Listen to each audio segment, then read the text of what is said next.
Ô Saint-Esprit, je viens de la louange, les yeux fermés, doucement adorés. Bonjour. D'abord, je modifie légèrement le titre de ma présentation. Ajoutez pour moi, s'il vous plaît, lire la belle amour humaine, lire, entre guillemets, la belle amour humaine de Jacques-Stéphane Alexis, lire la belle amour humaine de Jacques-Stéphane Alexis, à l'ère, et l'apostrophe E, accent grave et à E, précaution pas capon, à l'ère de l'insécurité en Haïti. Ce n'est pas l'heure de l'insécurité, non, à l'ère, à l'époque de l'insécurité. À l'ère, et l'apostrophe E, accent grave et à E. À l'ère de l'insécurité en Haïti. Voilà. Je crois que je dispose de 20 à 30 minutes. C'est ça? Très bien. Ouais. Et peut-être, avant de commencer cette conférence, lire la belle amour humaine de Jacques-Stéphane Alexis, à l'ère de l'insécurité en Haïti. Et j'aimerais bien partager avec vous une impression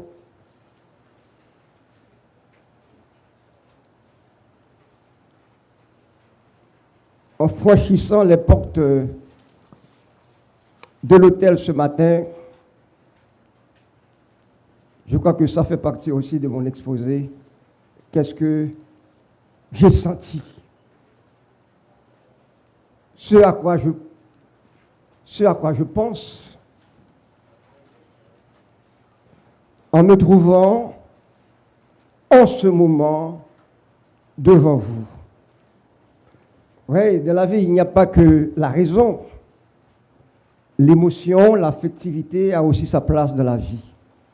Nous pensons, nous sentons et nous ressentons. C'est ça l'homme. Et nous sommes capables aussi de nous projeter vers l'avenir. Je reprends, je crois que j'ai avec moi des gens férus en philosophie, en théologie. L'homme pense, il sent, il ressent et il projette. Nous pensons. Je me suis dit ce matin, je fais d'abord les visages des hommes et des femmes d'Haïti.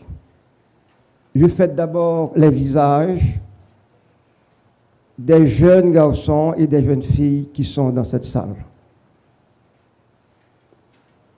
Et j'ai senti une grande émotion. Je me sentais profondément fils de la terre haïtienne, ça veut dire haïtien, mais également fils de la terre humaine. La terre patrie, pour reprendre une expression du grand sociologue Edgar Morin. Fils d'Haïti, nous sentons avec nous, j'aimerais tout visage jeune ça yo. J'ai frémi au point de verser des larmes. Ah, mais nous, grand monde, ça a crié. Mais pourquoi? C'est-à-dire que, on dit, pour payer à tout le monde, ça yo. Pour payer à tout bel visage, ça yo.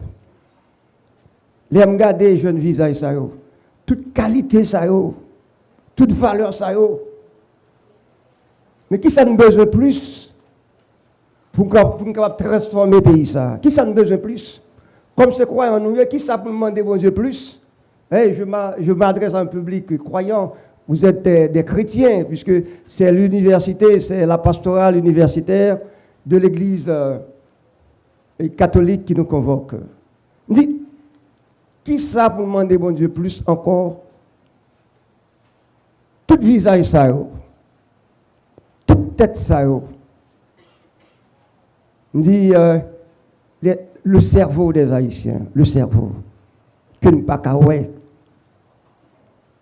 Dit même moi visage.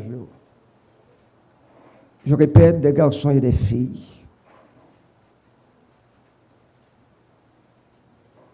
Cela veut dire, nous avons tout ce dont nous avons besoin pour construire une nouvelle Haïti et pour combattre l'insécurité. Parce que c'est le monde qui va combattre l'insécurité. C'est le monde qui va combattre l'insécurité. C'est le cerveau pour nous. Nous avons bien, nous avons le cerveau. Et je précise que le cerveau n'est pas l'apanage d'un peuple. La raison et l'intelligence ne sont pas l'apanage d'un peuple, d'une nation, d'une race. Et c'est ce qui fait de nous des humains, des hommes et des femmes. Je dis bien d'abord des humains, pas même des Haïtiens, des humains, des hommes et des femmes, identiques aux Russes, identiques aux Américains, identiques aux pays de l'OTAN qui, en ce moment, exposent la vie des humains sur cette terre, patrie, qui nous appartient. La terre n'est pas pour personne. Nous appartenons à une terre, la terre patrie. Que cette terre se trouve aux États-Unis, en Ukraine, en Orient, en Occident, cette terre nous appartient. Et puisque vous êtes des chrétiens, c'est bon Dieu, Papa nous, qui te bat nous terre, ça, il pour tout le monde. Cela veut dire si une partie de la terre est affectée, est triste, souffre, c'est toute la terre qui souffre.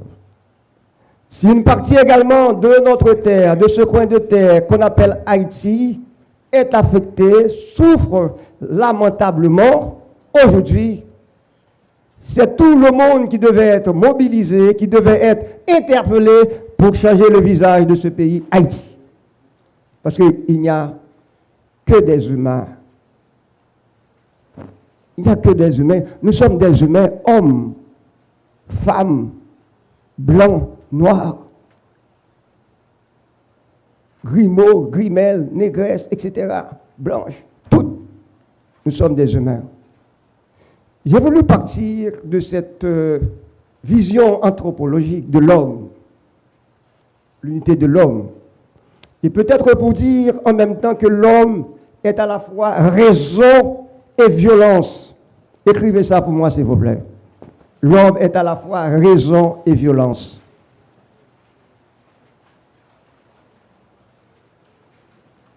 C'est le point de départ, c'est l'anthropologie. Qui sac l'homme non? Quelle femme, quel garçon, quel c'est blanc, quel c'est noir, quel c'est mulâtre, quel c'est syro-libanais, quel c'est grimaud. Et l'homme non, l'homme, c'est-à-dire homme et femme, nous sommes à la fois raison et violence. Cela veut dire tous, indépendamment de notre sexe, de notre couleur, nous sommes capables de détruire. Nous sommes capables de nous détruire et nous sommes capables de détruire les autres. Tous, indépendamment de leur sexe, de leur couleur, de leur âge, de leur race, nous sommes capables de construire, de créer. Nous sommes capables de construire, de créer, d'inventer.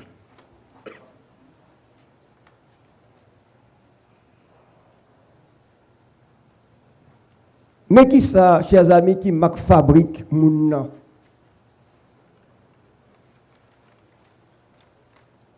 C'est-à-dire, hommes, nous avons des points forts, nous avons des tendances, si vous me permettez l'expression, à détruire, et nous pouvons détruire. Lion n'a pas prendre conscience que l'a détruit. Le chien, lion, il va prendre conscience que l'a détruit. Il va prendre conscience. Mais l'homme non prend conscience que le a détruit. Et il va même fabriquer des armes nucléaires. Oui, il est important. Comme université, nous avons pensé pour nous ouvrir tête, nous, et pas étudier par cœur. Il faut réfléchir. L'homme est capable de construire des armes nucléaires. Et les hommes, entre guillemets, les plus intelligents sont capables de construire des armes nucléaires, capables de détruire la planète. Il faut le savoir. Nous sommes capables de créer, d'inventer, de fabriquer des armes nucléaires capables de détruire la planète qui ne nous appartient pas. Nous ne sommes que des pèlerins sur cette terre. Et ça peut être, si vous me permettez l'expression, le message que les universitaires haïtiens, ou bien les universitaires haïtiennes, pourraient lancer aux puissants de ce monde. Bon, moi j'assume comme universitaire, comme professeur tout ça, j'assume. C'est le message que peut-être nous, entre guillemets, petit peuple, petite nation, mais capable de penser, capable de réfléchir, que nous pouvons lancer, adresser aux grands de ce monde, aux grandes puissances de ce monde.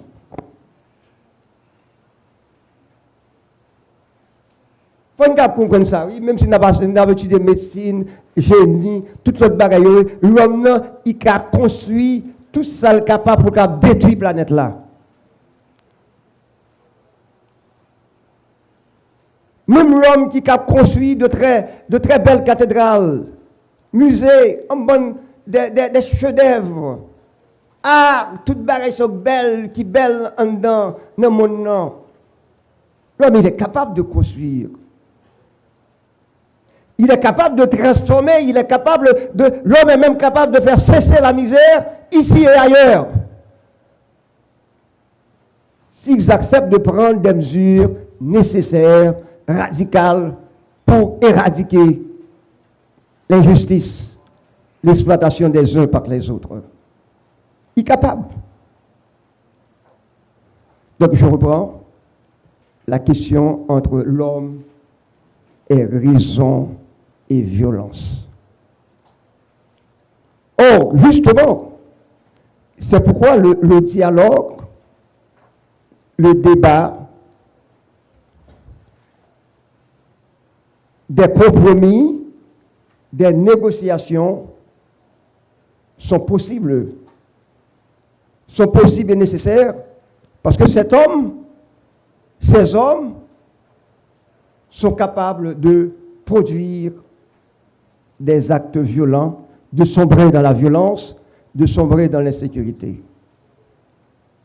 Donc, si près ça, c'est lui qui est important pour nous rentrer dans la question insécurité. Pour qui ça parle d'insécurité? Ici, là. Et pour qui ça parle de la guerre? Parce qu'il va y avoir ce qu'on appelle, retenez bien cette expression, conflit d'intérêts. Soulignez ce point pour moi, s'il vous plaît. Conflit d'intérêts. Hey, nous avons besoin de concept ça pour nous comprendre. Conflit d'intérêts. Justement, on ne peut pas poser la question de la violence, la question de l'insécurité en Haïti sans comprendre les conflits d'intérêts, les groupes d'intérêts qui s'affrontent. Des groupes qui s'affrontent, peut-être des classes qui s'affrontent. Question conflit d'intérêts. Là, je reviens sur ce que je viens de dire. D'où l'urgence des compromis, des dialogues, des négociations. Mais l'homme, c'est pour ça lié. Il y a tendance pour tout accaparer puis prendre toute bagaille pour lui. Que ce soit individuellement ou bien un groupe de monde qui veut prendre. Parce que Guénel n'a pas parlé en l'air, mais nous pas prendre en débat qui ça moun. C'est-à-dire, c'est pourquoi il y a des auteurs qui parlent. Et bien quelques livres mettez là, un livre qui est les psychanalyse sociale, religion et politique, lit et réforme en Haïti. Il n'a pas un bon exemplaire qui vient avec un 10 là-dedans. Mais il y a deux autres termes, on pourra le venir avec pour nous. Écrit pour moi nécrophilie et biophilie. Nécrophilie et biophilie.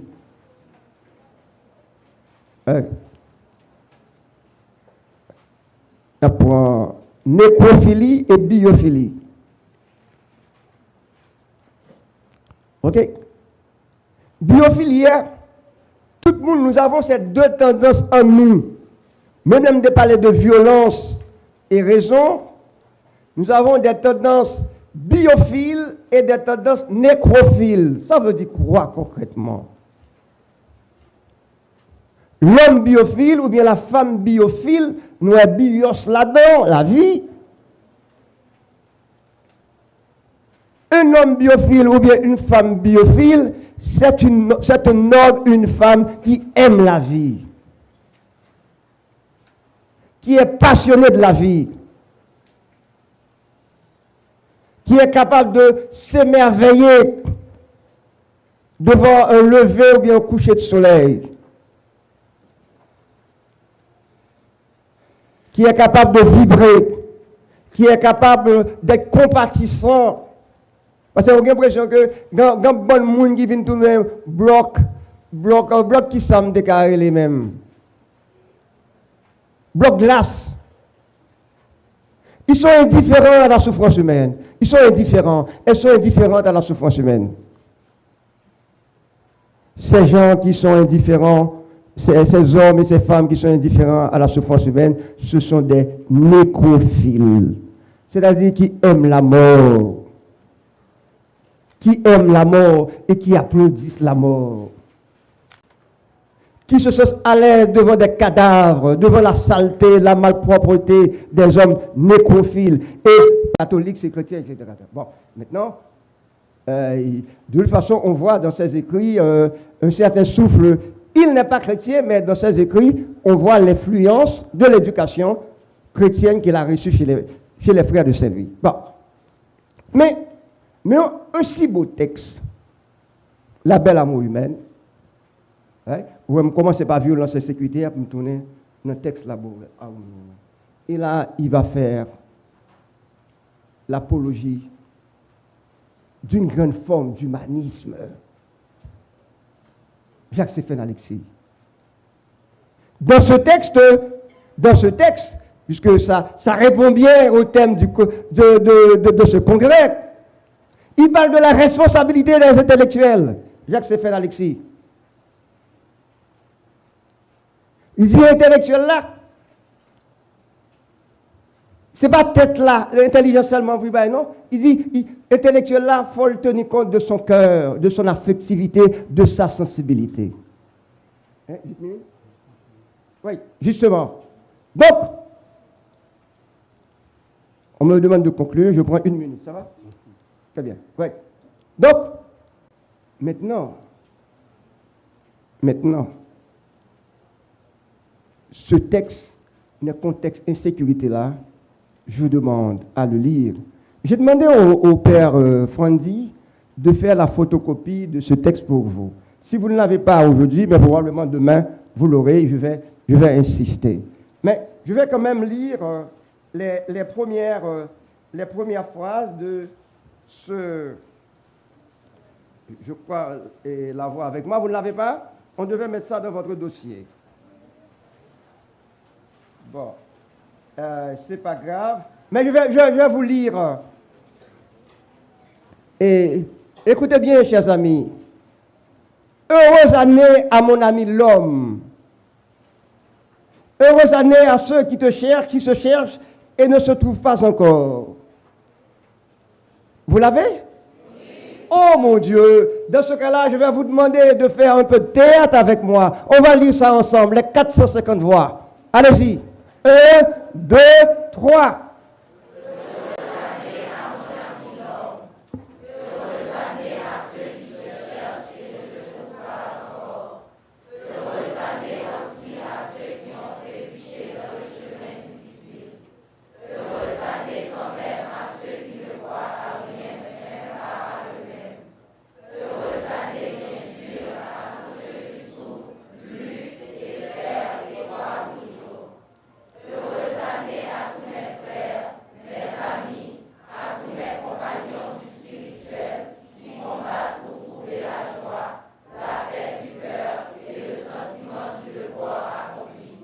Mes amis, c'est un Haïtien, oui.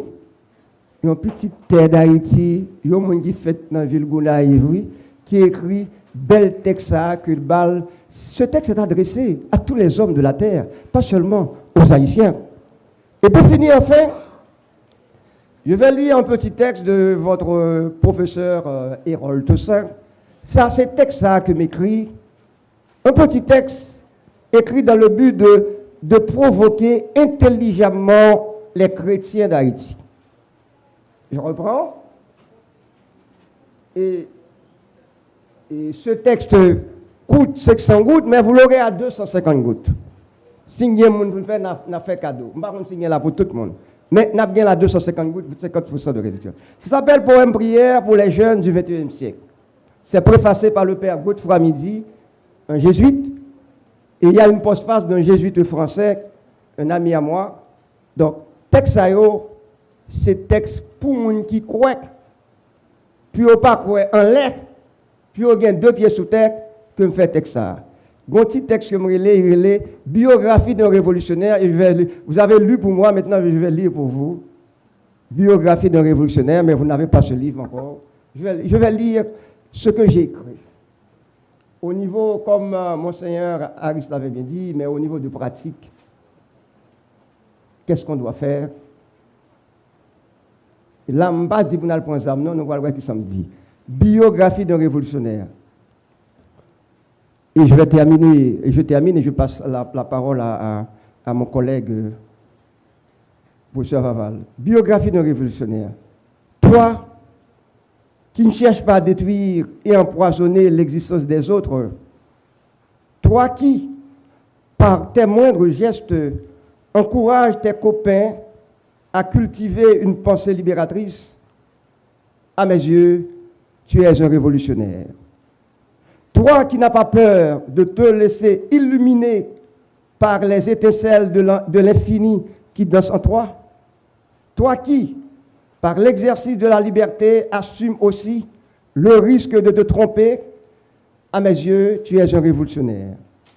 Toi, qui refuses d'exploiter les passions du peuple pour te hisser au rang des grands de notre planète, toi qui, par ton respect de tout être humain, te sens solidaire des mendiants de l'espérance, à mes yeux, tu es un révolutionnaire.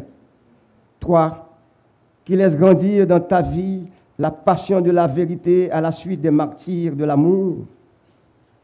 Toi, qui essuie avec délicatesse les larmes dans les yeux de notre mère Haïti, à messieurs, tu es un révolutionnaire. Merci beaucoup.